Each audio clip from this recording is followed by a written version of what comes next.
ओम नमः सिद्धेभ्य।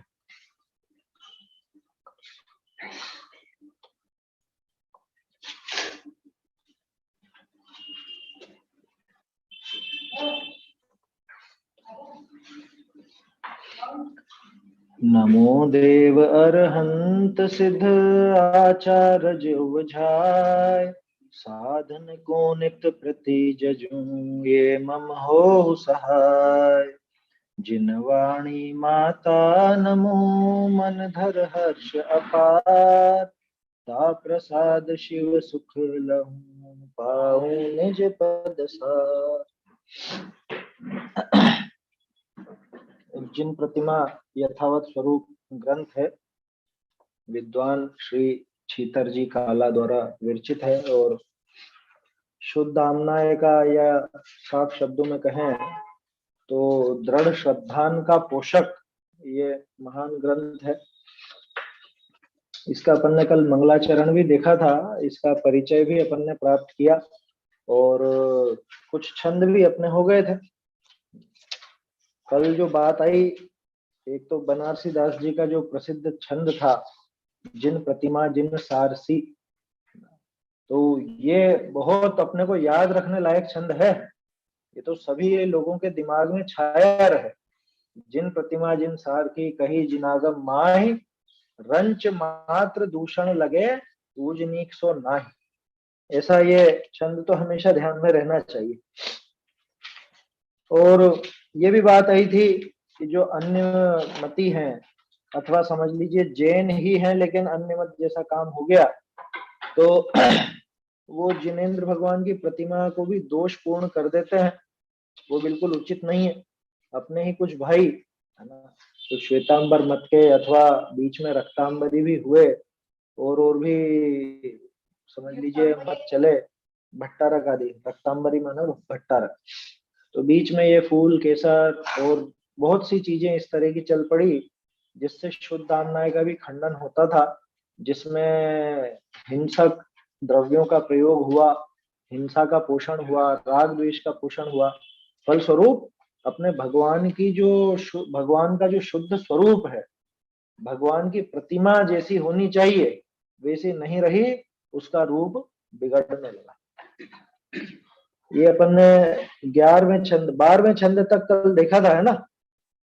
मैं यहाँ स्क्रीन पर ये दिखा रहा हूँ और पूरा तो पहले एक बार इससे रीडिंग करेंगे, उसके बाद फिर जिनको अगर ये जिनके पास ये पुस्तक नहीं हो तो वो लोग इसका स्क्रीनशॉट ले लें जितनी देर में ये स्क्रीन पर चलता है। चलिए, है ना। ये 12 छंद तो हो गए थे अपने, ये वाला हो गया था, सो विपरीत स्वरूप जुत कर हैं जिनवर देव, है ना। 13वां भी हो गया था क्या ये? हाँ 13वां भी हो गया। अब दिगपट मत के विषय काल दोष करी सोए, चंदन केसर लेप करी प्रतिमा पूजे कोय। ये असल में 12वां है, इसमें नंबरिंग गलत है। इंदौर वाली जो प्रति है इसमें नंबरिंग गलत है, इसके अंदर तो 12 ही लिखा हुआ होगा। चलिए, प्रतिमा धात पाषाण की कही पूज्य श्रुत माहि, तिनके तिल भर लेप कछु जिन आगम न बताए। क्या कह रहे हैं? प्रतिमा धात पाषाण की, धात माना धातु, प्रतिमा धातु या पाषाण की, कही पूज्य श्रुत माही। देखो इसमें एक चीज और है कि बीच में कुछ समय ऐसा आया जब लकड़ी की भी प्रतिमाएं बनने लगी। काष्ठा संघ नाम इसीलिए चला था बीच में का, मतलब लगभग 8वीं 10वीं शताब्दी के आसपास। उस समय काष्ठा संघ प्रचलन में आया जब धातु और पाषाण को छोड़ के कुछ और भी तरह की प्रतिमा होने लगी। देखो इस छंद से एक चीज अपने को स्पष्ट मिलती है कि प्रतिमा 2 तरह की चलेंगी। कौन सी? या तो धातु की या पाषाण की। पाषाण भी वो अखंडित, पाषाण माने पत्थर, अखंडित। ऐसा नहीं जैसे अभी आजकल तो सीमेंट से या पीओपी से या और चीजों से कुछ भी आकार देकर के बना दिया जाता है, वो प्रतिमा नहीं कहलाती, वो प्रतिमा पूज्य नहीं होगी। पूरा एक पाषाण की ही वो प्रतिमा हुआ करती है ना, वही पूज्य कही गई है। श्रुत माही, वो अपने शास्त्रों में उसी को पूज्य कहा। तिनके तिल भर लेप कछु, जिन आगम न बताए। हाँ, उसमें म जैसा दिख रहा होगा। हाँ, न है वो। हाँ, वो न है असल में। जिन आगम न बताए, तिनके तिल भर लेप कछु, जिन आगम न बताए। कि प्रतिमा चाहे वो धातु की हो चाहे पाषाण की हो, उनमें रंच मात्र भी, तिल तिल कितना सा होता है। हाँ, उधर अंडरलाइन करके साइड में लिख लो। क्या कहा, तिनके तिल भर लेप कछु। तिल कितना सा होता है, बिल्कुल जरा सा। आया समझ में, 1 mm 2 mm, इससे ज्यादा बड़ा तो तिल होता ही नहीं। तो इतना भी, एक समझ लो जैसे पेंसिल से अपन एक डॉट लगाते हैं, ऐसे डॉट के बराबर भी तिनके तिल भर लेप कछु, जिन आगम न बता। कि जिनेंद्र भगवान की जो आज्ञा है और जिनेंद्र भगवान का जो आगम है, जो हमारे शास्त्र है, इनमें कहीं पर भी प्रतिमा का ऐसा स्वरूप नहीं कहा कि एक जरा सा कोई बिंदु भी उसमें लगाया जा सके। समझ में आई बात।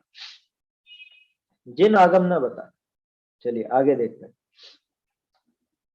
पंच कल्याणक जिन तने पूजत हैं भविलोय, प्रथमा पांचों पदन की पूजनीक है सोय।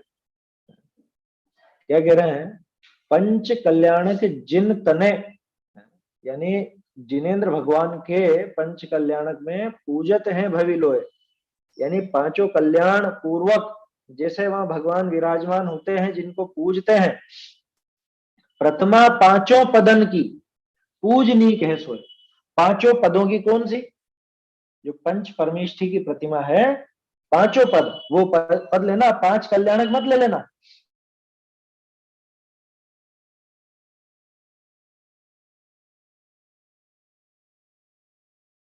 वो अर्थ नहीं है इसका। प्रतिमा पांचों पदन की माने पांचों परमेष्ठियों का जो पद है, उन पांचों पद की प्रतिमा पूजनीक है। ताते जिन प्रतिमा तणो होत दिगंबर रूप, ताहि भजे विपरीत जो परे नरक दुख को। क्या कहा, देखो पिछले छंद में एक चीज और है। बहुत से लोगों के दिमाग में यूं रहता है कि जैसे आचार्य हैं, उपाध्याय हैं, साधु हैं, इनकी प्रतिमा कैसी बनेगी। इनकी प्रतिमा भी वैसी ही बनेगी जैसी अनंत भगवान की बनती। हाँ, उस पद के रूप बना सकते, जैसे अपना ये चित्र है ना, उपाध्याय परमेष्ठी का। तो उपाध्याय परमेष्ठी की ऐसी प्रतिमा बनती, कोई दिक्कत नहीं होती।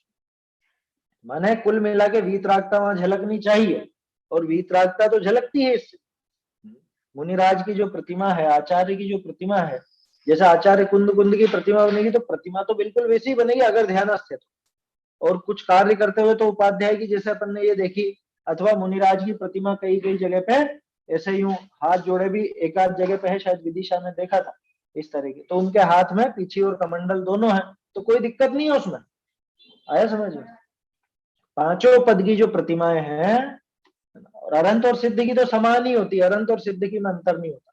इतना फर्क रहता है कि सिद्धों की प्रतिमा में वो बीच का जो श्रीवत्स चिन्ह है वो नहीं होता, और अनंत की प्रतिमा में वो श्रीवत्स चिन्ह होता है, वो निशानी। वो मुनिराज की प्रतिमा है ना, बाहुबली स्वामी की प्रतिमा, पार्श्वनाथ जी की फण वाली प्रतिमा, ये सब मुनि दशा की प्रतिमाएं हैं। आया समझ में।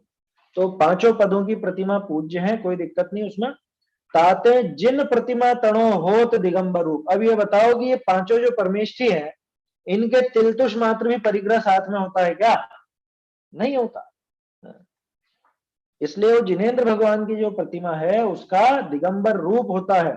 ताहि भजे विपरीत जो, इसमें क्या है, करे, ताहि करे विपरीत जो है ना, या भजे के स्थान पे करे भी, तो ताहि करे विपरीत जो, जो उसको विपरीत करता है, माने जो प्रतिमा का स्वरूप बिगाड़ता है, जो उसमें कोई टीका टिक्की या कुछ इस तरह की चीज लगाता है, तो क्या कहा उसके लिए, परे नरक दुख कूप।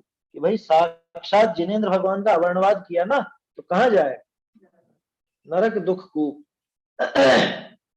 नरक निगोद आदि के दुख कूप, दुख का कुआ, ऐसे उस दुख कूप में पड़ना पड़ेगा। अंतिम छंद है इनका, इसके बाद वचन का। है ना। ये कोई उन्होंने श्राप दिया क्या ऐसा कि ऐसा करोगे तो वहां जाओगे? अरे स्वयं ही वो ऐसा काम बांधे, ऐसा कर्म बांधेगा। बालक है वो गरम के हाथ लगाएगा तो क्या होगा? जलेगा। वो कह रहे तू जल जाएगा। आया समझ? छोटा बालक है, अब वो भले नहीं जानता हो क्या कि ये गर्म है, इससे जल जाएगा, लेकिन वो गरम गरम तपेली है दूध की, गरम गरम बर्तन है ना, गरम पानी का, गरम दूध का, उसके पास जाएगा तो उससे क्या कर जाएंगे? चल हट इधर यहाँ से, क्योंकि इससे जल जाएगा। हाँ, तो अब बोलो वो डांट रहे हैं उसको कि उसकी बुराई कर रहे हैं या क्या कर रहे हैं? उसको बचा रहे हैं, करुणा पूर्वक कह रहे हैं उससे कि भैया ये ऐसा काम करेगा तो नरक में जाना पड़ेगा, इसलिए ऐसा खोटा काम मत कर। समझ में आई बात? वो करुणा बुद्धि है, निंदा वाली बुद्धि नहीं है, या कोई वहां पे भला बुरा कहने वाली बुद्धि नहीं। यहाँ भी कोई निंदा के लिए या किसी और की बुराई देखने के लिए अपन ये ग्रंथ नहीं देख रहे हैं, है ना। यहाँ पे तो वही अपना श्रद्धान दृढ़ हो, जिनेंद्र भगवान कैसे हैं, उनकी प्रतिमा कैसी है, ये चीज समझ में आए, इसीलिए ये ग्रंथ अपन देख रहे हैं। वही अभिप्राय रहना चाहिए। और जो हमारे प्रियजन है उनको संभालना, उनको ये बचपन से ही शिक्षा। हाँ, वो कोई निंदा तो है नहीं, आया समझ। चलिए अंतिम छंद है, सोरठा है। सुनो भव्य देकान बहुत कहालों कीजिए, जिन सम प्रतिमा जान। एक सेकेंड, रंच भेद नहीं जानिए, क्या कह रहे हैं? ये आगे लग गया ना, अगले पेज पर आ गया ना, जानिए रंच भेद नहीं जानिए। सुनो भव्य दे कान, हे भव्य जीवों कान लगा करके सुनो, माने ध्यान से सुनो। अष्टपौड़ में भी गाथा है दूसरी, तम सोन सकन्ने, हे कान वालों सुनो। यहाँ भी कह रहे हैं हे भव्य जीव तू समझदार है, बुद्धिमान है, कान दे करके सुन, माने यहाँ पे ध्यान लगा के सुन, इस बात को ग्रहण कर। बहुत कहालों कीजिए, ज्यादा हम क्या कहें, जिन सम प्रतिमा जान, ये खास चीज अंडरलाइन करने लायक है। जैसे एक वो छंद था ना, जिन प्रतिमा जिन सार की, वैसी की वैसी बात यहाँ, जिन सम प्रतिमा जान, कि जैसे जिनेंद्र है वैसे ही प्रतिमा को जानना। रंच भेद नहीं जानिए, रंच मात्र भी भेद उसमें मत जानना, रंच मात्र भी अंतर मत समझना। जैसे जिनेंद्र साक्षात वहां पे विराजमान है समोसरण में, वैसा का वैसा ही ये प्रतिमा का स्वरूप मानना। ठीक है, चलिए अथ वचनिका। अब ये वचनिका है, मैं ये पढ़ रहा हूँ, तो अब ये पूरे समय तो अपन इसको चालू नहीं रख पाएंगे यहाँ पे ऑनलाइन इसको, तो जिनके पास ये ग्रंथ नहीं है पीडीएफ के रूप में, वो चाहे तो इसका स्क्रीनशॉट ले लीजिए, है ना। मैं 2-4 लाइन इसके पढ़ता हूँ जब तक ऐसे। हाँ चलिए एक प्रयोग और करते हैं। ये जो पंक्तियां यहाँ आपको दिख रही हैं स्क्रीन पर, जिन लोगों को अभ्यास नहीं है मूल हस्तलिखित पढ़ने का, तो वो यहाँ से मेरे साथ साथ इसको देख सकते। ऐसे प्रथम ही अपने श्री इष्ट देव को मंगल चरण पूर्वक नमस्कार करके, श्री जिन प्रतिमा का स्वरूप यथावत अनादि निधन है, जैसा का तैसा श्री जिनागम के ग्रंथन के अनुसार किंचित हेतु दृष्टांत करे, तथा शास्त्र की कितनी शाखा करी, ये साखी आएगा यहाँ, साखी करके देश भाषामय वचनिका लिखिए है। हाँ वो श और ख एक जैसा चलता है, कोई दिक्कत नहीं। ठीक है, ये चीज पर ध्यान दीजिएगा, ये जो लिखिए लिखा आपको लिखिए दिख रहा होगा, लिखिए है। कैसा है जिन प्रतिमा का स्वरूप, अनादि निधन तिल के तुस मात्र परिग्रह सो रहित, सोई श्री अष्ट पावड़ विषय बोध पावड़ में श्री कुंद कुंदाचार्य ने कहा। फिर ये गाथा है, अभी यहाँ तक अपन ने पढ़ा। अब मेरे ख्याल से फोटो आपने ले लिया होगा जिनके पास पुस्तक नहीं है। चलिए इस पर बात करते हैं थोड़ी।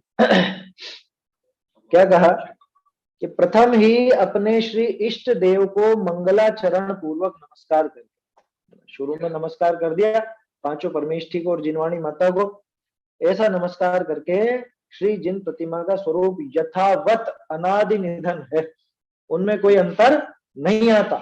जैसे जिनेंद्र भगवान का स्वरूप अनादि निधन है, 3 काल में कोई फर्क पड़ता है क्या? कि आदिनाथ जी का तो अलग चलता था और महावीर स्वामी का कुछ अलग चलने लगा, ऐसा कोई फर्क तो पड़ता नहीं जिनेंद्र भगवान के स्वरूप। ठीक वैसे ही जिनेंद्र भगवान की प्रतिमा के स्वरूप में भी कोई अंतर नहीं आता। जिनेंद्र भगवान की प्रतिमा त्रिकाल वैसी ही होती है, अकृत्रिम चैत्यालयों में है ना भाई। अगर त्रिकाल एक जैसे नहीं हो तो अकृत्रिम चैत्यालयों की कैसी रहेगी?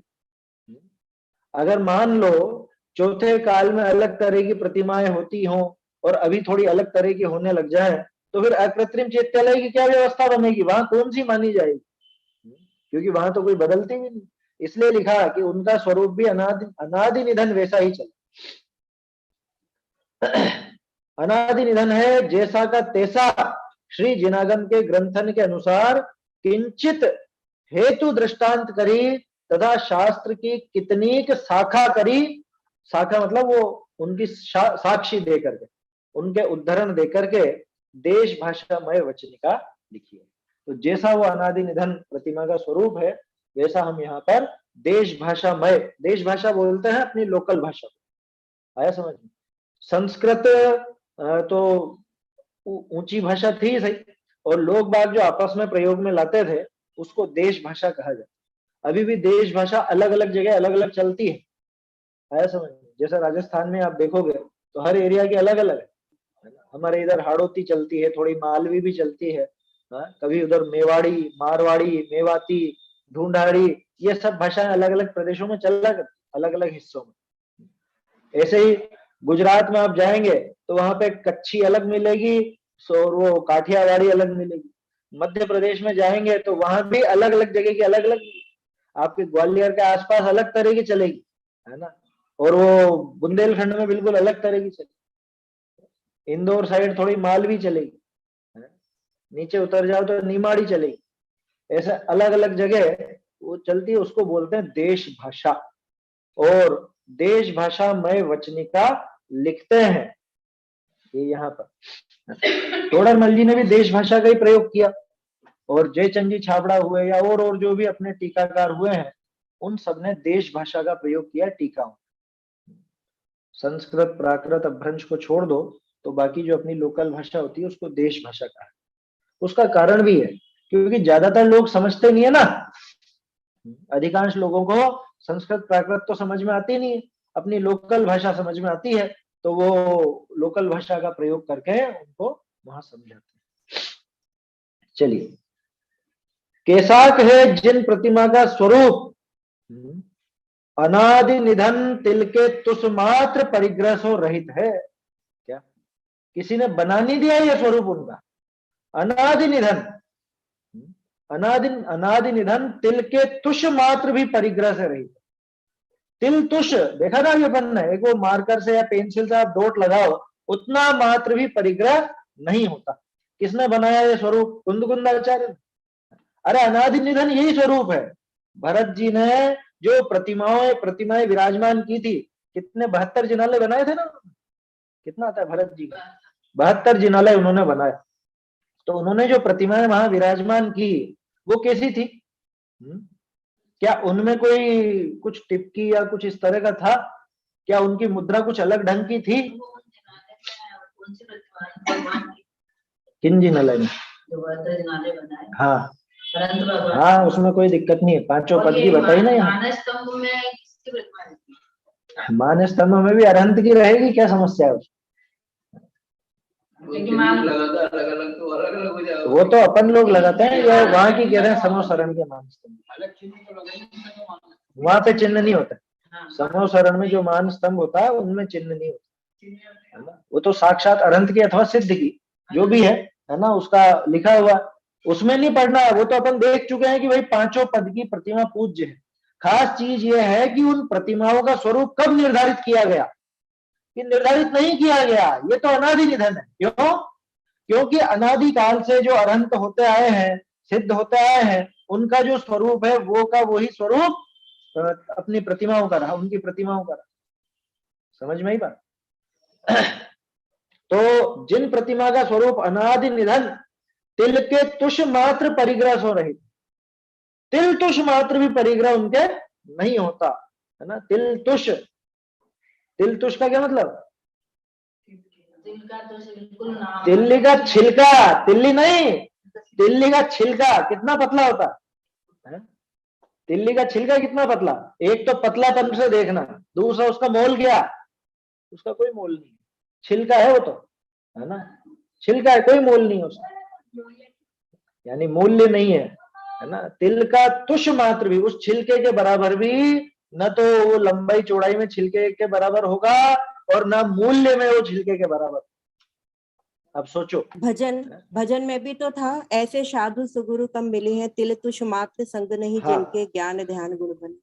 सही है, मुनिराज का भी ऐसा ही स्वरूप बताया जाता है। तो अपने पांचों परमेष्ठी का एक जैसा ही स्वरूप है, वो तो वीतराग का रूप, वीतरागता जो पांचों परमेष्ठी की निशानी है वो तो समान ही है। गुण किसके कितने हैं उस हिसाब से वो पांच अलग अलग अपन ने भेद किए हैं। वास्तव में देखो, अरहंत में, सिद्ध में, साधुओं में, इनमें कोई अंतर है क्या?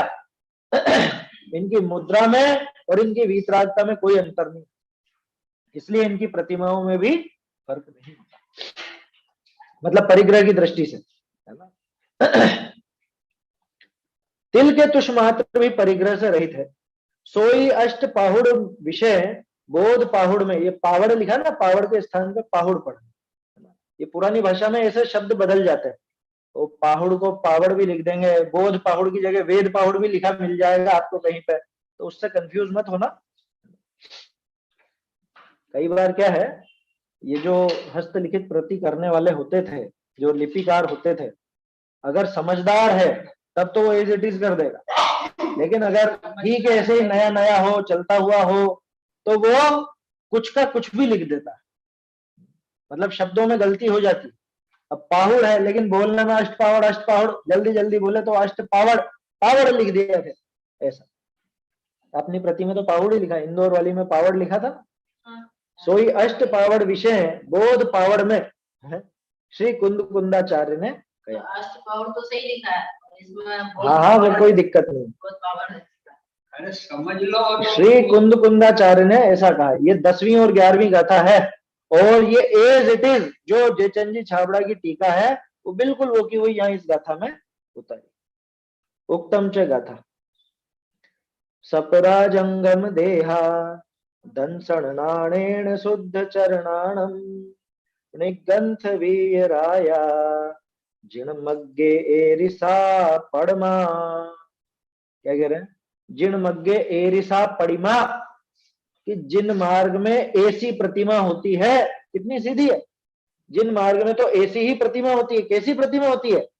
निगंथ वीराया, ये खास इस चीज के लिए इन गाथा को यहाँ पे लिया है, कोट किया है कि निर्ग्रंथ वीतराग, निर्ग्रंथ और वीतराग ही वो जिनेंद्र भगवान की प्रतिमा होती है ना, जिन मार्ग में ऐसी ही प्रतिमा होती है। अब वहां पे हालांकि बात थोड़ी सी अलग है, लेकिन उसमें से उसकी जो अभी अपन ये देखेंगे ना इसका भावार्थ, इसकी आखिरी पंक्ति आप देखोगे तो उसके लिए इन्होंने छीतर जी ने वो पूरी की पूरी गाथा यहाँ पे कोट की। देखिए मैं पढ़ता हूं यहाँ पे, अर्थ, दर्शन ज्ञान करी शुद्ध निर्मल है चारित्र जिनके, तिनकी स्वरूप एक है, अपनी अर पर की चालती देह है, सो जिनमार्ग विषय प्रतिमा है।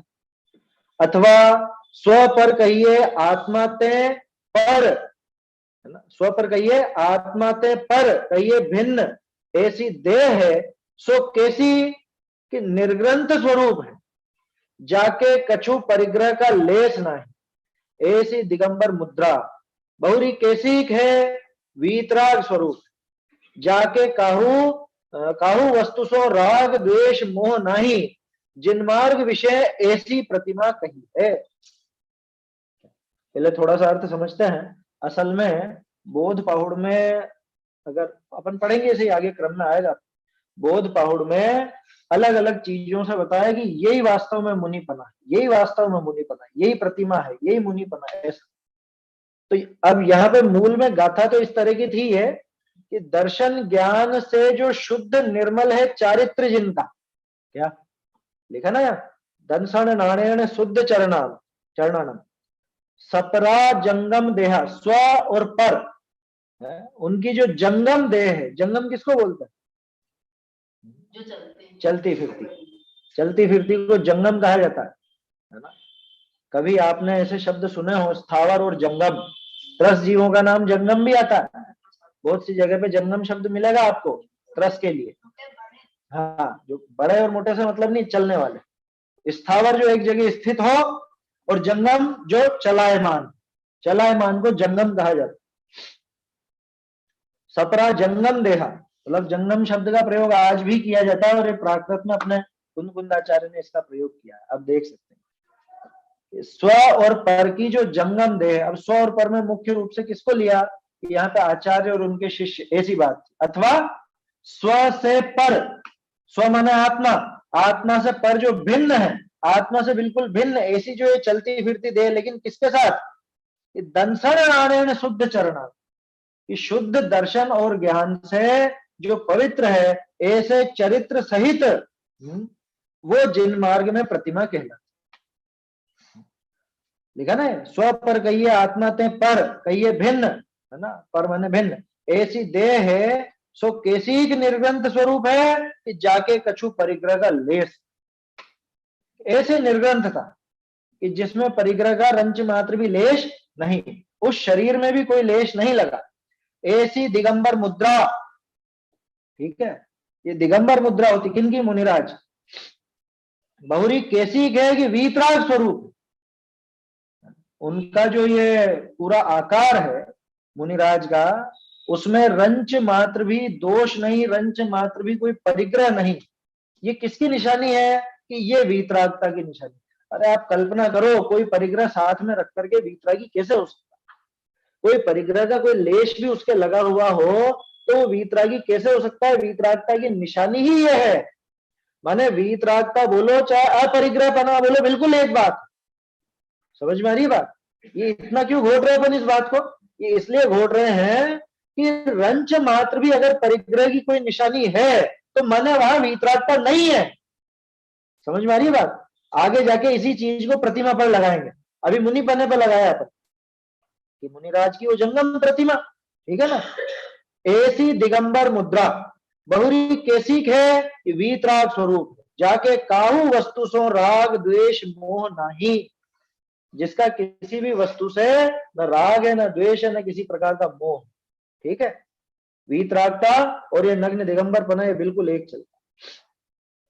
अब सबसे खास चीज जिसके लिए इन लाइनों को उठाया कि जिनमार्ग विषय ऐसी प्रतिमा कही है। पहले तो मुनिराज का स्वरूप दिखाया था कि मुनिराज का जो शरीर है वास्तव में तो वो प्रतिमा, ठीक है ना। और जैसा उनका शरीर, अब उनके शरीर पर कितना कोई धागे वगैरह है, कोई टीका टिपकी लगी हुई है? कोई अमूल्य वस्तु, कोई बहुमूल्य वस्तु, उसकी कोई निशानी है? कुछ भी नहीं, सर्व प्रकार से परिग्रह रहित है, इसलिए वो वीतरागता वहां पर झलकती।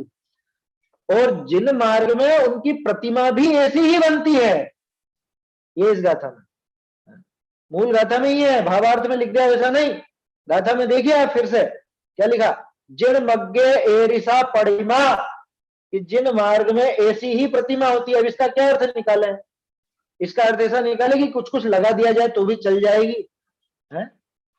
प्रतिमा को कुछ आभूषण पहना दिए जाए, कुछ रंग बिरंगा कर दिया जाए, चल जाएगा? बिल्कुल नहीं चलने वाला। देखिए भावार्थ, दर्शन ज्ञान करी निर्मल चारित्र जिनके पाइये, ऐसी मुनिन की गुरु शिष्य अपेक्षा अपनी तथा पर की चालती देह निर्ग्रंथ वीतराग मुद्रा स्वरूप, सो जिन मार्ग विषय प्रतिमा है। अन्य कल्पित है, और धातु पाषाण आदि कर दिगंबर मुद्रा स्वरूप प्रतिमा कहिए है। सो व्यवहार आकृत ऐसी ही होए, सो व्यवहार में मान्य है। आगे फिर कहे, अगली गाथा आएगी, पहले भावार्थ देख। यहाँ स्क्रीन पे तो अभी नहीं दिखा पाया मैं आपको ये भावार्थ, है ना। मेरे ख्याल से सबके पास पुस्तक होगी, किसी को विकल्प हो ये पढ़ने का तो बोल दीजिएगा, जब पढ़ूं तो मैं आपको यहाँ पे दिखा दूंगा स्क्रीन दर्शन ज्ञान करी निर्मल चरित्र जिनके पाइए, किसकी बात है? मुनिराज की बात है ना। दर्शन भी निर्मल, ज्ञान भी निर्मल, उनका चरित्र भी निर्मल। ऐसा निर्मल चरित्र जिनके पाइए, ऐसी मुनियों की, है ना, ऐसी मुनियों की चालती देह, चलती हुई देह, यानी इधर से उधर गमन करने में समर्थ वो शरीर, ठीक है। अब उसके अंदर गुरु और शिष्य की अपेक्षा लगाओ तो अपनी और पर की बन जाए। खुद की तो स्वयं की है सही, और शिष्यों की वो पर की, ऐसे चलती देह वो निर्ग्रंथ वीतराग मुद्रा स्वरूप। ऐसी वो जो देह है, वो जो शरीर है, वो निर्ग्रंथ मुद्रा स्वरूप है। उनका मुनिराज का जो शरीर वो बिल्कुल निर्ग्रंथ, निष्परिग्रह, ग्रंथ माने परिग्रह, ग्रंथि होती है ना, ग्रंथि गांठ को भी कहते हैं, परिग्रह को भी। ऐसे मुनियों की गुरु शिष्य अपेक्षा अपनी तथा पर की चालती देह निर्ग्रंथ वीतराग मुद्रा स्वरूप है, निर्ग्रंथ वीतराग मुद्रा स्वरूप। तो ये मुनिराज की बात है कि अपनी भी बात है कि स्वरूप तो हमारा भी वैसा, लेकिन हमारा बाहरी रूप वैसा नहीं। और मुनिराज का वो स्वरूप अंदर से भी वैसा और बाहरी रूप भी बिल्कुल वैसा। वो अंदर से भी निर्ग्रंथ और वीतरागी और बाहर से भी निर्ग्रंथ और वीतरागी, ऐसा उनका स्वरूप है। सो जिन मार्ग विषय प्रतिमा है। तो असली प्रतिमा क्या? देखो ग्रंथ का नाम है अपने जिन प्रतिमा यथावत स्वरूप। तो जिनेंद्र भगवान, मतलब जैन मत में प्रतिमाओं का यथावत स्वरूप, ऐसा है ना। तो सबसे पहले ये चीज उठाई इन्होंने कि जिन मत में प्रतिमा किसको कहते हैं।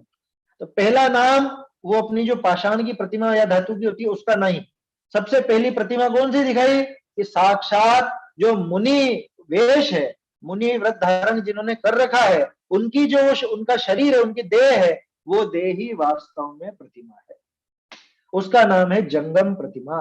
वो एक स्थान से दूसरे स्थान पर गमन करते। देखो लोगों ने बहुत से ऐसा वो निकाल लिया पद्धति, कैसी कि एक तो चल प्रतिमा होती है, एक अचल प्रतिमा होती है। क्या काहे के लिए बोलते हैं मालूम है? अचल प्रतिमा तो जिसको आप वेदी से बाहर नहीं निकालो, और चल प्रतिमा जिसको वेदी से बाहर निकाल सकते हो और इधर उधर आप उसको यात्रा में घुमा सकते। ऐसे वो चल प्रतिमा और अचल प्रतिमा नाम दे दिया जाए। समझ में आई बात? जबकि वास्तव में देखा जाए तो ये है चल प्रतिमा, जंगम प्रतिमा। चल प्रतिमा किसकी? कि मुनिराज की। वास्तव में वो मुनिराज है चल प्रतिमा। समझ में आ रही बात? बाकी वो उनकी तो मना है, कायदे से तो मना है। और कौन सा देखा था अपने प्रतिष्ठा पाठ में था ना शायद, शुद्ध श्रावक धर्म प्रकाश, है ना, यही था ना, शुद्ध श्रावक धर्म प्रकाश करके है, अभी के विवेक सागर जी हैं, उन्होंने तो ऐसा लिखा। और उसी के आधार पर संयम प्रकाश में भी लिखा हुआ क्या कि प्रतिमा को आपने वेदी से बाहर निकाला और प्रतिमा का अतिशय खत्म। वेदी से निकाला नहीं जाता प्रतिमा। समझ में आ रही है बात? और हम तो जब चाहे मर्जी पड़े, हमारे घर का काम हो तो हम प्रतिमा जी को उठा लाएंगे, हमारे शादी ब्याह हो तो प्रतिमा जी को उठा लाएंगे, हमारे कोई जुलूस निकल गया तो प्रतिमा जी को उठा लाएंगे। अरे बहुत सी जगह तो ऐसी खोटी प्रवृत्ति चलती है, किसी की मरण मौत हो गई हो, है ना, तो उसके बाद वो वेदी जी निकाली जाती। वेदी जी का मतलब समझे? वो जो एक छोटी सी वेदी रहती है और उसमें प्रतिमा को विराजमान करके पूरे नगर में घुमाते हैं। काम खुद का है, खुद के यहाँ पे वो शादी ब्याह या मरण मौत जो भी हुआ है और उसके प्रसंग में वो वेदी जी निकल, मतलब वो भगवान नहीं रहे, कोई खिलौना होगा मालूम? अरे इनके यहाँ वो बड़नगर में होता है, अब क्या कहूँ। हाँ 12वें के दिन वो निकालते हैं वहां। ऐसी खोटी पद्धति है। बहुत से लोगों को ये बात बुरी लग सकती है, कड़वी लग सकती है, लेकिन वास्तव में अच्छी बात नहीं है। भगवान खिलौने नहीं है जो आपकी जब मर्जी पड़ी जब आपने निकाल लिया और ऐसे ही घुमा दिया है? सब जगह पर अन्य मतों में होता है इस तरह का काम, ये अपने में घुस गई पद्धति उनसे। हाँ तो ऐसे अपने यहाँ पे ले जाते हैं और उसका नाम रख दिया, अरे ये तो चल प्रतिमा है, ये इनका प्रयोजन ही यही है, इनको इधर से उधर कहीं भी ले जा सकते। अरे भाई विचार तो करो। बोध पाहुड़ में कुंद कुंदाचार्य कह रहे कैसी है प्रतिमा की, वास्तव में तो प्रतिमा मुनिराज, वो चल प्रतिमा, असली चल प्रतिमा वो। और अगर अचल प्रतिमा यानी कि जो जिनमें अपनी प्रतिष्ठा करते हैं, स्थापना करते हैं, वो कैसी रहेंगी कि जैसा इनका आकार है, जैसा इनका स्वरूप है, बिल्कुल निर्ग्रंथ, एकदम वीतरागी, तिल का तुष मात्र भी परिग्रह जिनके नहीं लगा, ऐसा का ऐसा स्वरूप वो हमारी प्रतिमा है। तो अपन अचल उनको ही बोल सकते हैं, अनंत भगवान समर्थ विराजमान है वो अचल प्रतिमा। कहाँ से कह दोगे उनको अचल? उनका तो गमन होता है समोसरण सहित। समोसरण नहीं होता है तो फिर नहीं होता क्या? गमन नहीं होता क्या अनंत भगवान का? ऐसे तो बहानेबाजी तो कहीं पे भी लग जाएगी, उसमें क्या है?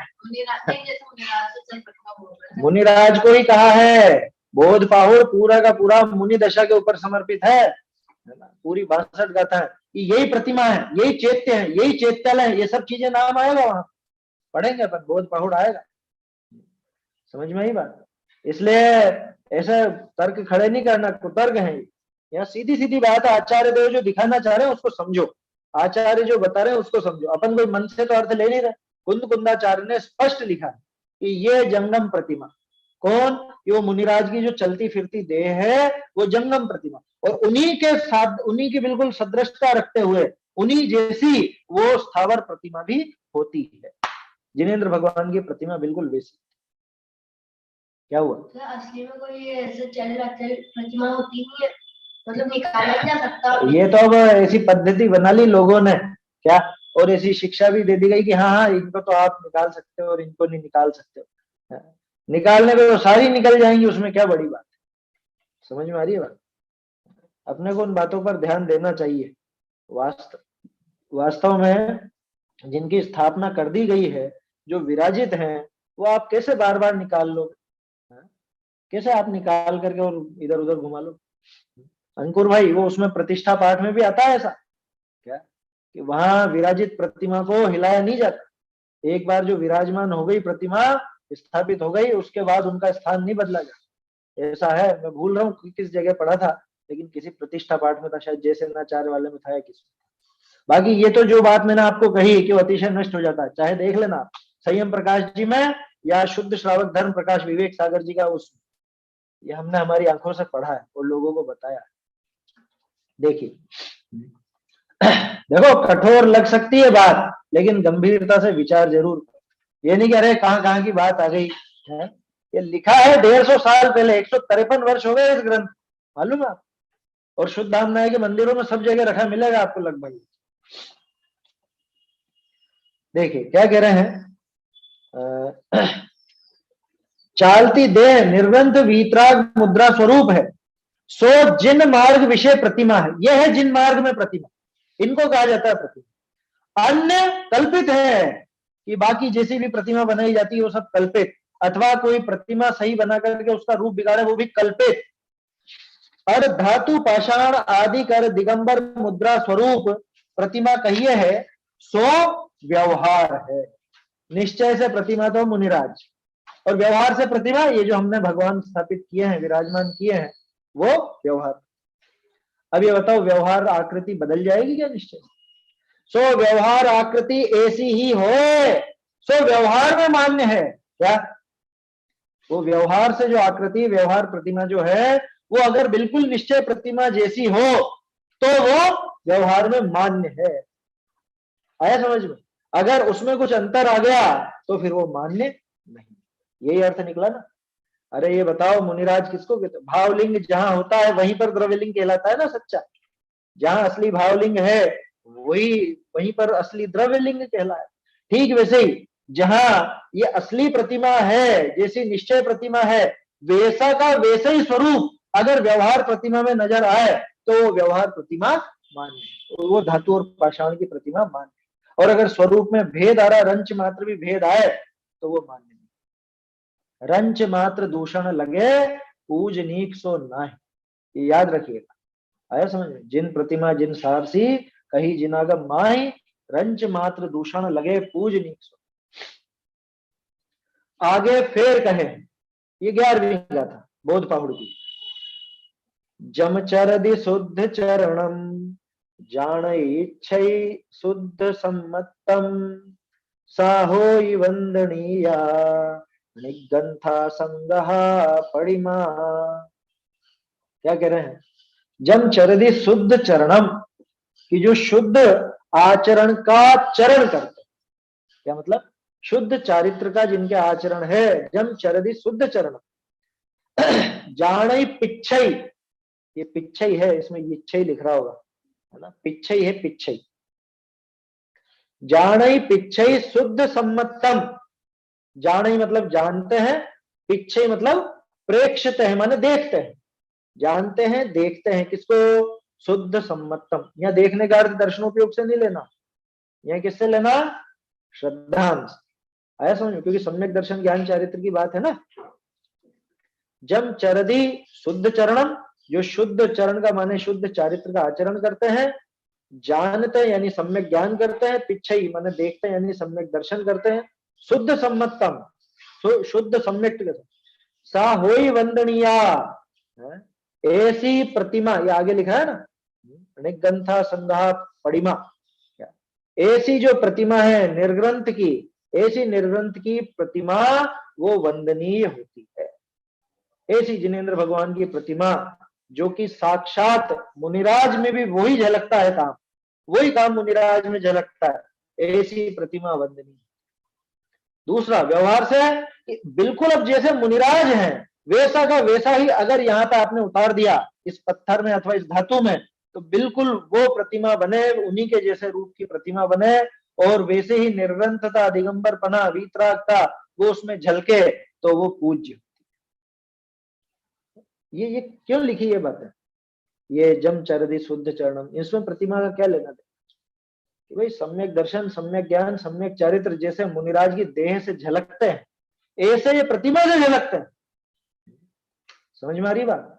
तब जाकर के जिनेंद्र भगवान की प्रतिमा को सम्यक दर्शन आदि का कारण कहा जाता है, उनके दर्शन। अब उसमें आप वो कुछ भी लेप कर दोगे, कुछ भी उसके साथ जोड़ दोगे, लगा दोगे, तो उनसे कैसे सम्यक दर्शन ज्ञान चारित्र की प्रेरणा मिलेगी, कैसे कैसे ग्रहण होगा? देखिए अर्थ पढ़ देता हूं मैं, समय तो हो गया अपना, अर्थ पढ़ देते हैं ना, यहां से आप लोग भी इसमें रीडिंग कर सकोगे। यहां देखते हैं,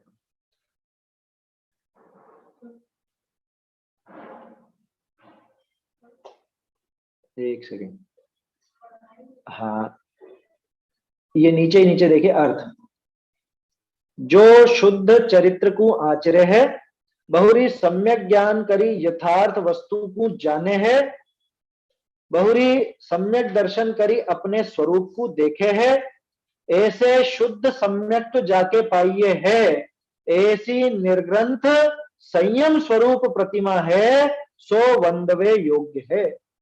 भावार्थ, ये भा लिखा ना, भा माने भावार्थ, जानने वाला, देखने वाला, शुद्ध सम्यक्त्व, शुद्ध चारित्र स्वरूप है, निर्ग्रंथ संयम सहित ऐसा मुनि का स्वरूप है, सो ही प्रतिमा है, सो वंदवे योग्य है, अन्य कल्पित वंदवे योग्य नहीं है। बहुरी तैसे ही रूप सादृश, तैसे रूप सादृश धातु पाषाण की प्रतिमा हो, सो व्यवहार करी वंदवे योग्य है, ऐसे श्री वेद पावड़ में कही, है ना। अब वो ऐसे लिख देते थे, बोध की जगह पे वेद लिख दिया। अच्छा, बोध और वेद का अर्थ भी एक ही है ना, बोध का अर्थ भी ज्ञान और वेद का अर्थ भी ज्ञान। तो ऐसे बहुत से क्या है, वो जो लिपिकार हैं वो इस तरह की उनसे गलतियां हो जाती है कई बार।